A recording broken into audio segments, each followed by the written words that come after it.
when you strive to make us free, that raises that question for me of an old adage of how free do you want to be?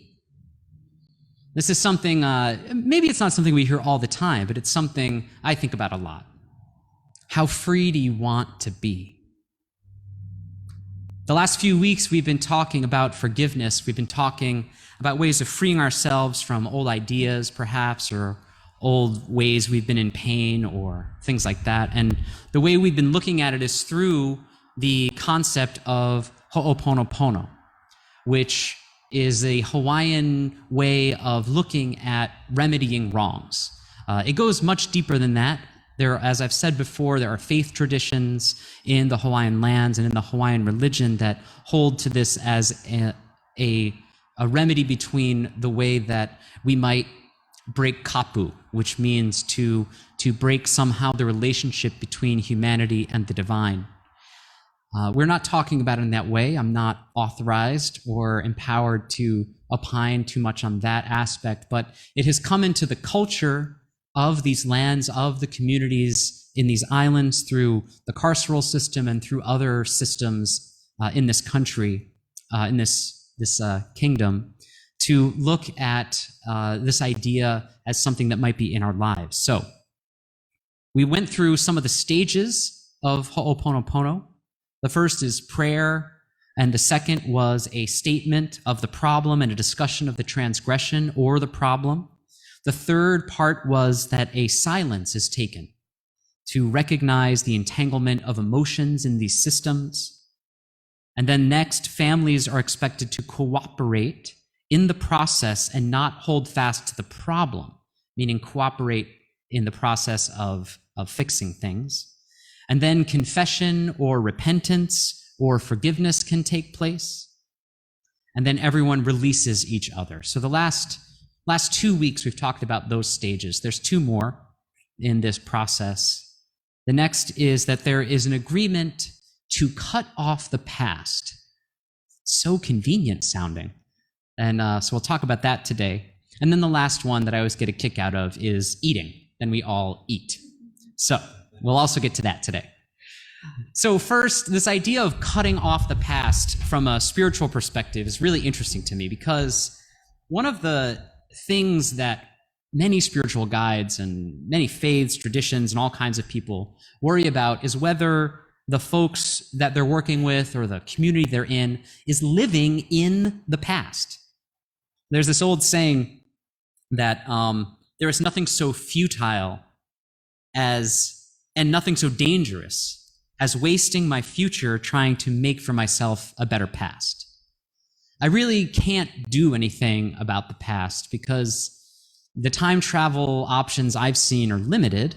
But among not just that problem is there isn't a whole lot to do to change what I've done. Now, that the question that is raised then is, if we're cutting off the past and you say there's nothing I can do, well, then how do we heal some of the things that have happened in the past? One way that someone talks about sometimes, or many people talk about, is this idea of asking for forgiveness or saying I'm sorry, and wondering about whether those things are really the same thing. I was watching one of my favorite shows this week, and in it, Jennifer Aniston plays a news anchor, sort of a powerful Katie Couric figure in this show called The Morning Show. And an African-American actor who was harmed by her is having a conversation, and she says, "I'm sorry." And he looks at her and says, "I'm sorry is what we say when we've decided we want to stop feeling bad about something someone else has done." So in a sense, he's saying when someone says, "I'm sorry," they're sending the message, it's time to stop making me feel bad about this. That was what he was saying to her. I'm not sure that's always the case. I do think there are sincere ways to say I'm sorry, especially in the moment when we realize we've done something, and speak up quickly. But in this case, that was his take on it. But one of the things about saying I'm sorry, one of the things about looking at the past, is that staying so entirely focused on the past doesn't really move us into the future. Again, not saying we need to let go of it, but it can't be the only thing that we're looking at. Because there is really nothing so sure as we can rely on to predict the future than the way someone has behaved in the past. So sometimes when I'm working with someone who's especially in family situations or in relationships of other kinds, I'll tell them that the best predictor we have of future results is past actions. And so we're entitled to surmise, to rely upon, to make decisions or choices based on some of that information. But in a sense, that's not living in the past. It's simply informing my future actions. It's using some of the history that we heard about in the reading, perhaps. That history is filled with all of these things that can be lessons for us. But if I am trying to really make something right with someone, if I've really wronged them, if I've done something that harmed them, the only thing that will really help them see that I have changed are the future actions that I take. We talked about this in the very first of this 3-sermon series when we were talking about Yom Kippur and the process, the way that a society actually witnesses and wants to be part of the way that its members heal their relationships with one another. That it's not enough to simply say, oh, I know I did this and it's over. There are actions that the society judges and wonders whether the person saying they are sorry or making that amends is really fully done that. And then the society decides whether it's time, in a sense, for the person receiving that apology to accept it in that 3-year period. If you missed that sermon, you can go ahead and listen to it whenever you want. And we read this, Martina so beautifully set up and shared with us this reading from Professor Sands, who's actually preached here before and has been a member, or has been a guest on Pauhana. Her incisiveness, that I really cannot commend this book enough to everyone, America's Religious Wars.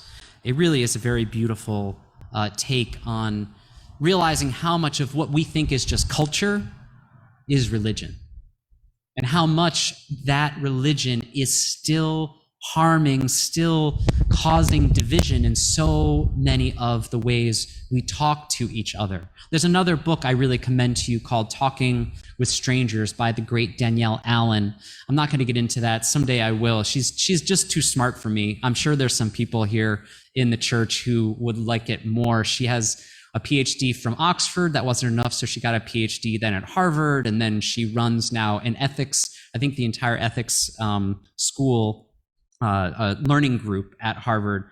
But yeah, if you're really looking for some deep dive into ethics, that's a good one too. But Dr. Sand's book really talks about this and the way that the history is still with us. So then we are left with this question about what does it mean to cut off the past, to really let go of it. And I think there are some answers in perhaps something closer to us than we realize.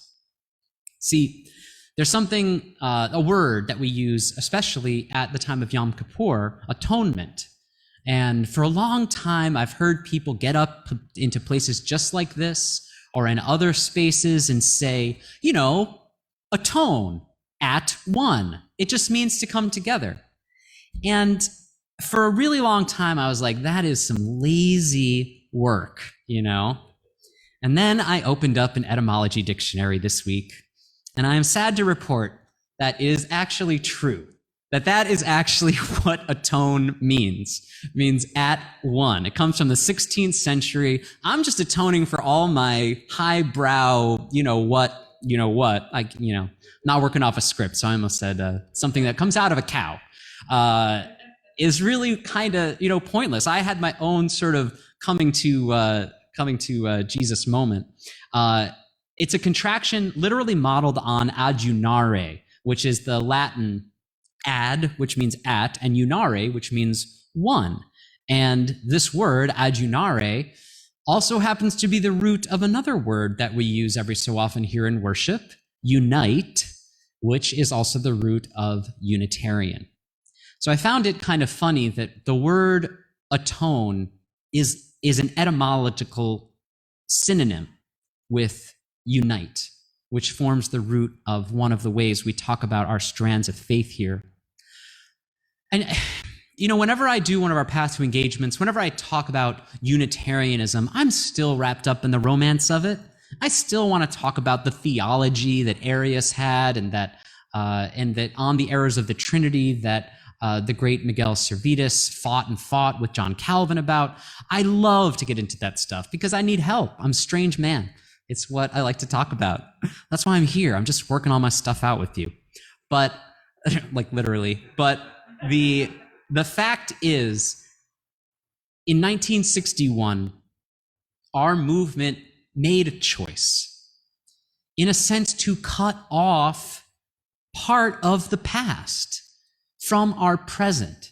It's not saying we're not going to remember that this was a Christian denomination that had the innovative idea that there is not a Trinity in the Bible, that God was always a unitary idea, Unitarian, body, mind, and spirit. Body being Jesus, mind being, or logos being God, and the spirit being spiritus, body, mind, and spirit in one, unified. That's what Unitarian meant.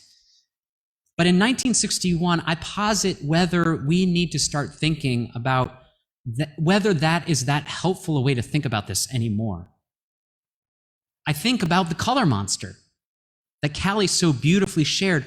All the emotions, all the different ways, all the manifold ways that humans feel things, that we see things, that people, the ways that people see us, heaven forbid. I mean, if we even let out 10% of what's going on in our brains, they wouldn't let us back into the building, right?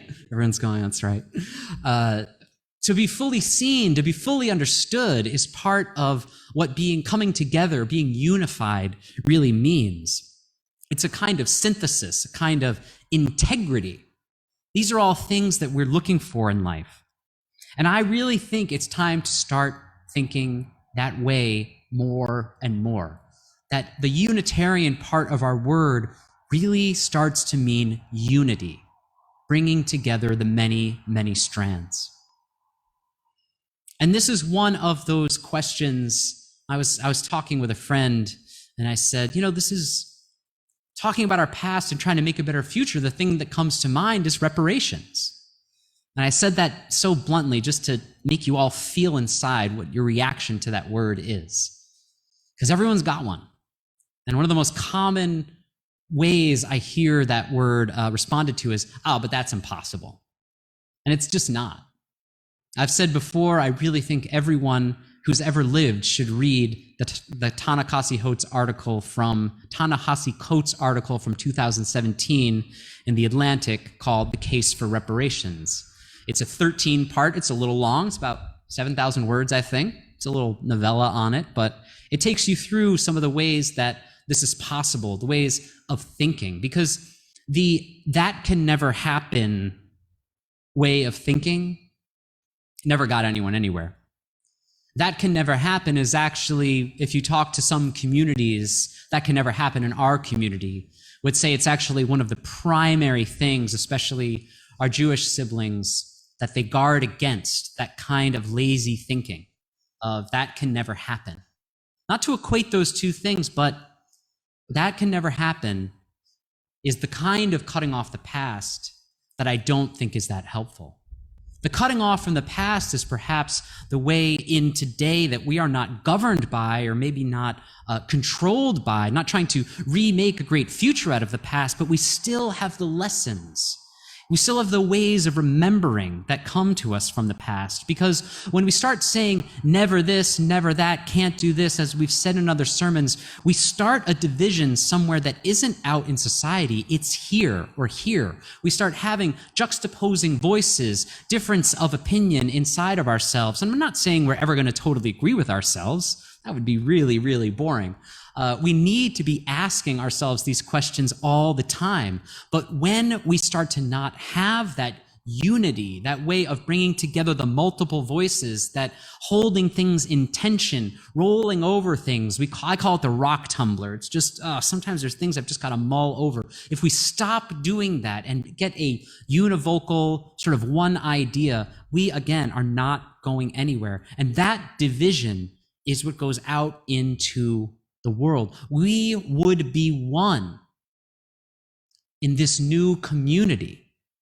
The song says it that we all sang. This freedom that we want, this new freedom. How free do you want to be? And so this brings us to the most important question. When are we going to eat? As soon as I'm quiet. Although one of the nice things about being at home for worship is you can eat whenever you darn well feel like it. So this is another, I think, how free do you want to be? It's a great question, but it has an answer that may not seem totally right there, but for me, the two things live together. And it's the old saying, life is a banquet and most people are starving. How free do you want to be? After all, life is a banquet and most people are starving. Yesterday, as I explained in our Joys and Concerns, some young people taught some less young people some lessons about what they encountered with 3 short movies. It took about an hour and a half, and we listened really closely to what the young people saw in these movies, the things that scared them, the things that they learned about how to find food, how to find shelter, how to do all of these things. We listened in wonder at what the youngest among us really had to teach us. Right there in a source that many of us might not have considered recently, there was yet another way of learning at this banquet of learning. Then also, there was the wisdom this week we've heard personally. I've heard stories of some of our treasured, our kapuna, our wise elders here at the church meeting with some of our younger friends, some of the, who cares really what the age is, folks with some wisdom, meeting with some people, who are hoping for a better future, a better way of being together here in this community. 2 weeks ago, I shared about how some people were thinking of leaving the church. And I know that was upsetting for some of you to hear, but I was really, really buoyed over the last 2 weeks to hear about the ways people are reaching out to one another to talk more, to listen more, to wonder what is happening that is leading to this. Is it just the division? Is it just the pandemic? Are there ways to come together and to figure out something? And the answer is yes, because it's happening right now. Members of this church are on their own reaching out to one another to hear what might be going on, to care for one another, and to listen to what is in their hearts. And all of this way of coming together, this way of being together, this is the feast that this faith has to offer. How free do we want to be? How far are we willing to go? How many conversations, how much listening, how much care, how many smiles, how many embraces, how much patience, and then also how much action are we willing to take so that we all might breathe a little freer? I know to talk about breathing free at a time of masks sounds crazy, but if we don't have some hope, if we don't have a way of being together in the future, if we're not laying the plans to bring us back together, what are we doing with our future? We can't make a better past. We can't redo, remake, revisit the last year and a half of the times that we've spent, of the pain that we've had. We can only look forward to a time when we will come together again around music, when we'll come together again around being together, around teaching, around learning, around worship, if you want to call it that, but around all of those things that really are the part of the feast of this life we are all offered. How free do we want to be? None of us should be starving spiritually. None of us should be starving for understanding. And no one in the world should be starving. These are some of the many tasks we have to do here together so that we might really reach the world in a way that matters, in a way that only a faith united the way our faith has become might do one day. May it ever be so. Blessed be, and amen.